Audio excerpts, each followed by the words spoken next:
So you're watching this video because you're thinking of downsizing your home. Now, only you can answer if you should downsize your home. And I know that's probably a cop-out answer and that you're like, I want some clarification. I don't want to hear that. Well, here's the reason why I say that. Because obviously there's many ways to look at it financially. And you could be thinking on one side that you don't need the home that you're living in and that you have too much space and that you could end up kind of like cashing out on your property depending on when you purchase it, take that money and then buy a smaller home or rent, and then you'll be able to pocket all that money, which very well is a valid argument. But at the same time, you have to think of emotionally if you're ready to downsize your home and where are you going to go afterwards. So I run a real estate team with my husband, Tom, and our number one client in the suburbs is people who are looking to downsize homes. That's who we work with the most in the suburbs. Definitely not everybody, but more than others, we work with downsizers.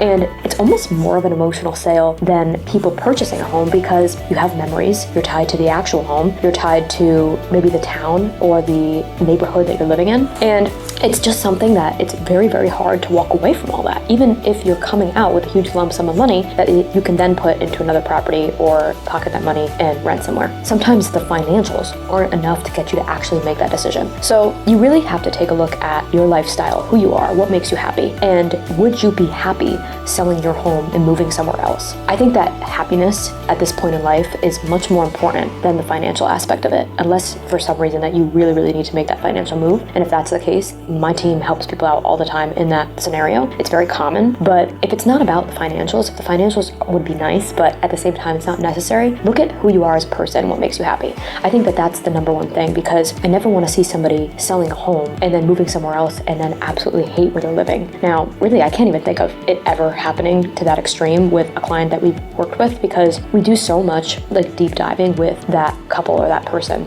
kind of asking them like those hard, tough questions that you might not want to talk about, because I think that that's almost more important than the financials, in my opinion at least. I know if I was in that stage of life, that's the questions that I would be asking myself, and that's why I ask our clients those questions, because I want them to think of that before deciding to make a move. Sometimes thinking about that amount of money that you could cash out with is amazing, and you think of that more so than the emotional aspects. So this is probably a different answer than you might have been expecting, and also it's probably a different answer than most agents would give you. So I'm always here to be honest with you guys and to really tell you exactly what I think is going to be most valuable for you. And sometimes I think that even though I am a real estate agent, I have to remember that there's an emotional side to every transaction, and that's just how it is with residential real estate, and I want you guys to think of that aspect as well. So I hope that helped you. I hope that at least gave you some clarity on maybe some questions that you need to go back and ask yourself to see if this is the right move for you. Or you might have come to the conclusion that while watching this video that you are ready to make that next step in your life and downsize. So either way, I hope that I provided value for you as always, and if you have any other ideas, questions, please let me know in the comments, because I would love to make any follow-up videos based off like your suggestions.